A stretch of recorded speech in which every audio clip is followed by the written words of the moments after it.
भानगढ़ गांव में एक महल है जो वीरान पड़ा हुआ है। उसे श्रापित महल भी कहते हैं। उस महल के किलोमीटर के दायरे में जो भी जाता है उसका बचना मुश्किल हो जाता है। आखिर क्या है उस महल में? बहुत से पक्षियों ने महल को खरीदकर उसमें रहने की कोशिश की, लेकिन महीने 2 महीने के अंदर ही वो मारे गए, या फिर डर की वजह से किसी दूसरे को बेचकर भाग गए। एक बार की बात है, एक तांत्रिक उस महल को खरीदने का मन बनाता है। सस्ती कीमत होने के चलते वो तांत्रिक महल को खरीद लेता है। महल में ही वो छोटा सा मंदिर बनवाता है। कुछ ही दिनों में वहाँ बहुत से गरीब पक्षी रहने आ जाते हैं। अब वो साधु उसे गरीब पक्षियों का आश्रम बना देता है। ऐसा लगता है कि मानो शापित महल अब बिल्कुल ठीक हो गया हो। अब मेरा कुछ नहीं होगा। महल को खरीदकर मैंने बाजी जीत ली। अब मैं सब भूतिया महलों को खरीद कर उसका मालिक बन जाऊंगा। और अब इसी तरह वो तांत्रिक सब भयानक महलों को खरीद लेता है और उन सबको आश्रम बना देता है। एक रात तांत्रिक अपने कमरे में सो रहा था, तभी उस महल में रहने वाली भूतिया चिड़िया की आत्मा उसके कमरे में आती है, जिसे देखकर तांत्रिक डर जाता है। सुनो तांत्रिक, तुमने जितने भी भूतिया महलों को खरीदा है उन सभी महलों को खाली कर दो, वरना अंजाम अच्छा नहीं होगा। मैं किसी को मारती नहीं, लेकिन जब कोई जबरदस्ती करता है और किसी के घर पर कब्जा करता है तो मैं उसे नहीं छोड़ती। तुमने जबरदस्ती हम भूतों के घरों पर कब्जा किया है, इसलिए अगर तुमने 4 दिन के अंदर इस महल को खाली नहीं किया तो मैं तुम सबको मार दूंगी। ऐसा कहकर वो वहाँ से गायब हो जाती है। तभी बाबा कहता है, अरे भूतिया चिड़िया की आत्मा, सामने आओ। केवल अपनी बात सुनाकर चले गए? अरे मेरी बात भी तो सुनो। ये बात सुनकर भूतिया टूनी चिड़िया की आत्मा उसके सामने आती है। देखो बहन, मैंने बहुत सारे पैसे देकर महलों को खरीदा है। अब मैं तुम्हारे कहने से छोड़ नहीं सकता। मैं भी कह देता हूँ, 2-4 दिन क्या, जन्मों जन्मों तक नहीं छोड़ने वाला। तांत्रिक की बात सुनते ही भूतिया टूनी चिड़िया की आत्मा को गुस्सा आ जाता है। वो तांत्रिक का गला दबाकर उसे मार देती है और खून से महल की दीवारों पर लिख देती है, महल में रहने वाले सभी पक्षी मारे जाएंगे। ये देखकर सब पक्षी डर जाते हैं और उस भूतिया महल को छोड़कर जाने की सोचते हैं। तभी हरी तोता बोलता है, हम सिर्फ एक तांत्रिक की मौत से डर कर भागने वाले नहीं। सबसे पहले हम लोग तांत्रिक की मौत की सूचना पुलिस को देंगे। ये कहकर वो सब पुलिस के पास जाते हैं और सारी सच्चाई बता देते हैं। इंस्पेक्टर बोलता है, तुम लोगों में से जिसने भी हत्या की हो वो कानून की गिरफ्त से नहीं बच सकता। जब तक हमारी तहकीकात पूरी नहीं हो जाती कोई भी महल छोड़कर नहीं जाएगा। कालू इंस्पेक्टर लाश को पोस्टमार्टम के लिए भेज देता है। तभी हवलदार टुनटुनी बोलती है, सर, महल घटनाओं रहस्यों से भरा हुआ है। यहाँ जो भी मौत होती है उसके बारे में आज तक पता नहीं चला, इसलिए वहाँ कोई नहीं जाता। वो महल तो बहुत दिनों से वीरान पड़ा हुआ था। तांत्रिक ने खरीदा तो वो मारा गया। तहकीकात करने से कोई फायदा नहीं सर, हमारे हाथ कुछ हासिल नहीं होने वाला। मैं तो कहती हूँ कि फाइल को बंद कर दीजिए। ये सुनकर इंस्पेक्टर कालू कौवा कहता है, अगर ऐसी बात है तो मैं उसका सच जानकर रहूंगा कि पक्षियों को कौन कौन मार रहा है। इस बीच महल की भूतिया टूनी चिड़िया की आत्मा थाने में आ जाती है। थानेदार, तुम मेरे बारे में बात कर रहे हो? मैं ही हूँ उस महल की खूनी भूतिया टूनी चिड़िया की आत्मा। मुझे कोई नहीं पकड़ सकता, इसलिए कि मैं आत्मा हूँ और मुझे कैद करना आसान नहीं। इस तरह भूतिया टूनी चिड़िया की आत्मा थाने के अंदर ही थानेदार को मार देती है और जेल की दीवारों पर लिख देती है, महल में रहने वाले कातिल की तलाश जो भी करेगा वो इसी तरह मारा जाएगा। इसके बाद भूतिया टूनी चिड़िया की आत्मा खूनी महल में प्रवेश करती है और बहुत से पक्षियों को मार देती है। बाकी बचे हुए पक्षी वहाँ से भाग जाते हैं। आज भी वो महल वीरान पड़ा है, वहाँ कोई भी पक्षी नहीं जाता।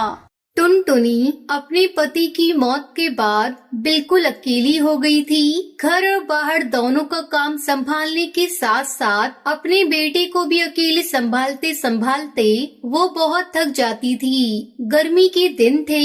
वो बड़ी मुश्किल से गोलू को साथ लेकर गर्मी में घर का कुछ सामान खरीदने निकली थी। पैदल घर वापस आते आते रात हो गई। गोलू का भूख से बुरा हाल था।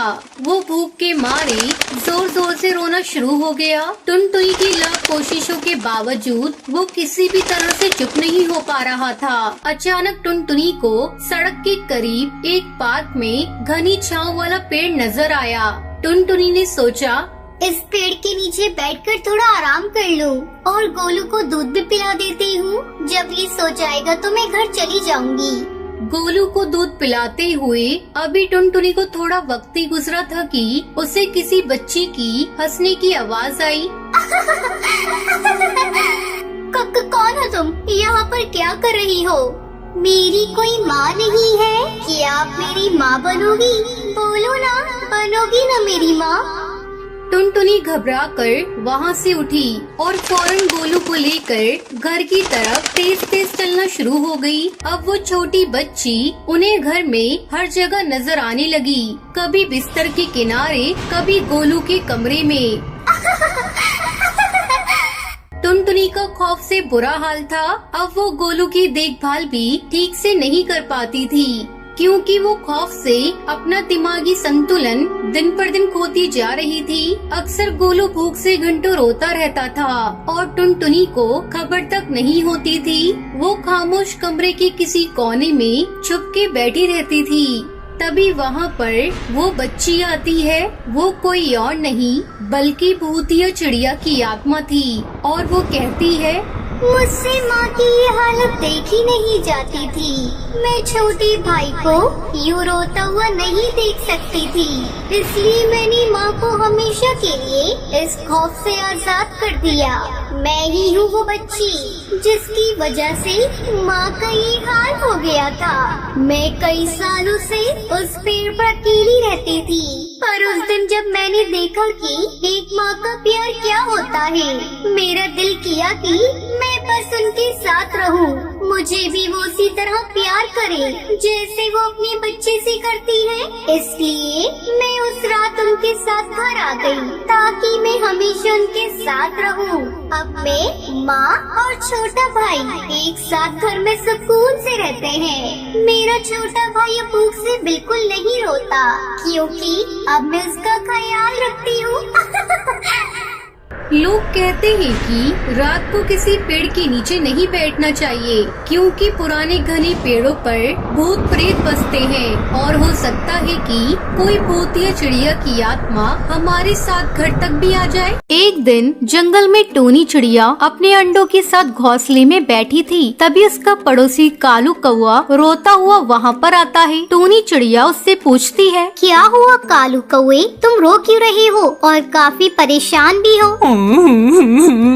क्या बताऊं टोनी चिड़िया, कुछ दिनों से जंगल में एक लूसी बिल्ली की दहशत है। वो पक्षियों के बच्चों को खा रही है। कल ही वो मेरे घोंसले में से मेरी बच्ची को ले गई। ये सुनकर टोनी चिड़िया परेशान हो जाती है और कालू कौए से कहती है, कालू कौए, कुछ दिनों के अंदर मेरे नंडों में से बच्चे निकलने वाले हैं। मैं क्या करूं? अगर मेरे बच्चों को वो लूसी बिल्ली खा गई तो क्या होगा? मुझे तो बहुत डर लग रहा है। टोनी चिड़िया, तुम परेशान मत हो, बस हमें ज्यादा ध्यान रखना होगा। उस लूसी बिल्ली से अपने बच्चों की रक्षा करनी होगी। ऐसे ही कुछ दिन गुजर जाते हैं। अब टोनी चिड़िया के अंडों से उसके बच्चे निकल आते हैं। वो आवाज करने लगते हैं। तभी लूसी बिल्ली वहाँ पर आती है। आहा, ये तो चिड़िया के बच्चों की आवाज है। लगता है आज मेरा पूरा पेट भर जाएगा। वही टोनी चिड़िया अपने बच्चों को घोंसले में छोड़कर उनके लिए दाना लेने चली जाती है। तभी लूसी बिल्ली अपनी कातिलाना चाल से पेड़ के ऊपर चढ़ जाती है। अरे वाह, कितने मुलायम बच्चे हैं ये, इन्हें खाने में कितना मजा आएगा। आज तो मेरा डिनर लंच इन्हीं बच्चों को खाकर हो जाएगा। जैसे ही लूसी बिल्ली उन बच्चों को खाने वाली होती है, तभी कालू कौआ ये देख लेता है। ए लूसी बिल्ली, हट यहाँ से, छोड़ दे इन मासूम बच्चों को, वरना तुझे हम सब पक्षी मार देंगे। मैं अभी सब पक्षियों को बुलाता हूँ। अरे कालू कौए, कैसे छोड़ दूँ इन बच्चों को, ये कितने मुलायम है, इन्हें खाकर तो मजा आ जाएगा। तभी कालू कौआ लूसी बिल्ली को उस पेड़ से धक्का दे देता है। लूसी बिल्ली नीचे गिर जाती है। मियाऊ मियाऊ मियाऊ। कालू कौए, मैं तुझे छोड़ूंगी नहीं, अभी तो मैं जा रही हूँ, लेकिन इन बच्चों को खा जाऊंगी, ये मेरा वादा है, वरना मेरा नाम लूसी बिल्ली नहीं। ये कहकर लूसी बिल्ली वहाँ से चली जाती है। अब टोनी चिड़िया वापस आती है। क्या हुआ बच्चों, तुम इतने परेशान क्यों हो? क्या यहाँ पर कोई आया था? फिर कालू कौआ आकर टोनी चिड़िया को सारी बात बताता है। शुक्रिया कालू कौए, तुम बहुत अच्छे हो। तुमने आज मेरे बच्चों की मदद की, पर अब हमें ज्यादा सावधानी बरतनी होगी उस लूसी बिल्ली से। ऐसे ही रात हो जाती है। जंगल में सब पक्षी सो जाते हैं। तभी लूसी बिल्ली छुपकर टोनी चिड़िया के बच्चों के पास आती है। सब पक्षी सो गए हैं, चलो अब इस बच्चे को खा लिया जाए। लूसी बिल्ली दो बच्चों को मुंह में दबा कर ले जाती है। तभी टोनी चिड़िया की आंखें खुलती है। बचाओ, कोई मेरे बच्चों को बचाओ, वो लूसी बिल्ली मेरे बच्चों को ले गई है। तभी कालू कौआ वहाँ पर आता है। क्या हुआ टोनी बहन, तुम रो क्यों रही हो? कालू कौए, वो लूसी बिल्ली मेरे बच्चों को ले गई है, कोई से बचाओ। टोनी चिड़िया, तुम मत रो, अब हमें उस बिल्ली को मजा चखाना होगा। मेरे पास एक आइडिया है। कालू कौआ टोनी चिड़िया को प्लान बताता है। अगले दिन वो लूसी बिल्ली फिर से टोनी चिड़िया के घोंसले में आती है। लूसी बिल्ली, तुम मुझे पकड़ के दिखाओ, मैं जब तुम्हें मानूंगी। तुझे मैं कच्चा ही चबा जाऊंगी टोनी चिड़िया, आज तुझे खाकर ही मेरा पेट भरेगा। जैसे ही लूसी बिल्ली टोनी चिड़िया को झपटने वाली होती है, तभी टोनी चिड़िया उड़ जाती है और लूसी बिल्ली वहाँ पर बने गड्ढे में गिर जाती है। तभी कालू कौआ उस गड्ढे में आग लगा देता है। लूसी बिल्ली उसमें जलकर राख हो जाती है।